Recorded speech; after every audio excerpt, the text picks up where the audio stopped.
been at 55%, which is the national average.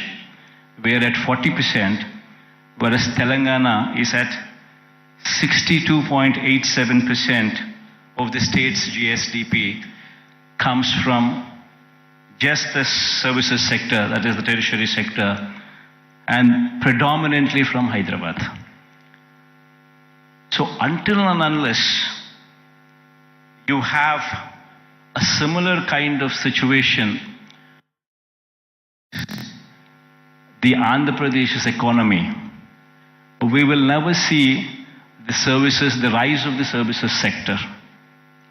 It's only the manufacturing sector that is, we are on par with the national average, which is 25%, which is the secondary sector.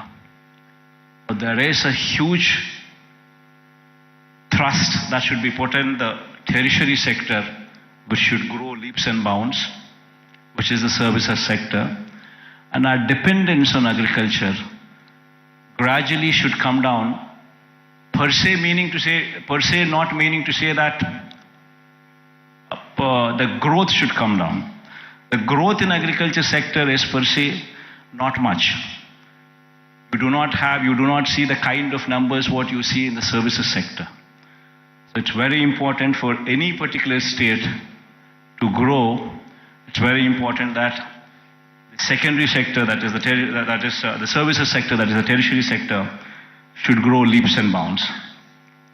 In fact, owing to this reason, the per capita income of Andhra Pradesh, if one were to compare with Telangana, is only 2,19,518. When compared to the figures of those in Telangana, you would see 3,12,398 for the year 2022. This is the per capita income. Predominantly, it is coming from Hyderabad. The reason why I'm saying this is we would have to have a balanced growth.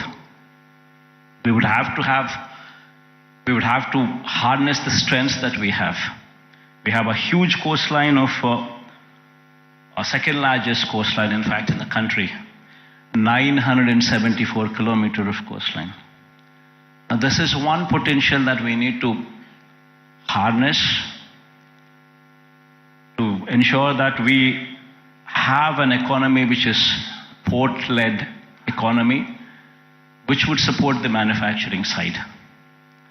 While we support the manufacturing side through port-led development, developing our 974-kilometer coastline with various nodes, industrial nodes coming up closer to the ports. While we do so, we also need to strengthen our services sector, developing Visakhapatnam, developing Vizag. It's got to be a mix of both. Only then we would see this kind of growth rate. In fact, to do so, we have, in fact, the state of Andhra Pradesh, before 2019, that is before our regime had come in, the state of Andhra Pradesh exports in 4 locations. Now in this 5 years of regime, we're actually in a very advanced stage of constructing 4 more ports. In fact, at a rapid pace, the construction of the ports is going on. In fact, 16,000 and odd crores of investment is going in. We've already incurred more than close to 4,000 crores of this investment. And Ramayapatnam is one particular port where, in fact, my people are saying that going forward next month, you would actually see a ship coming into the port. So much so. In progress, one can also see if one were to visit these ports, be it Ramayapatnam port, which is going at a massive pace, be it the Machilipatnam port, which is also progressing at a very, very brisk pace. So is the progress in Kakinada also. It's a private port though, Kakinada being. And then the Mulapeta port coming up in Srikakulam is also moving at a very, very brisk pace. So 3 of them are coming up in government sector, 1 of them is coming up in the private sector. All 4 are moving in a very, very brisk pace. So what we're currently doing is developing what we had 6 ports earlier in 4 locations. We're developing, and then we're building 10 fishing harbors to support blue economy. We now currently have every 50 kilometers one travels through the coast. Every 50 kilometers you would either see a fishing harbor which is being constructed, or a port which is in existence, or one being constructed. So every 50 kilometers per se you actually have a booster for the economy currently in the state available. We're also building 6 fish landing centers as well. And then there is a lot of focus on greenfield electronics manufacturing cluster, development of nodes which is taking place. This greenfield electronics manufacturing cluster is coming up at Koparthi and YSR district, and industrial parks in Achutapuram, Orvakallu, and Krishnapatnam. These are all several steps to ensure the development is more balanced across the state. In fact, as I've said, as I've been speaking,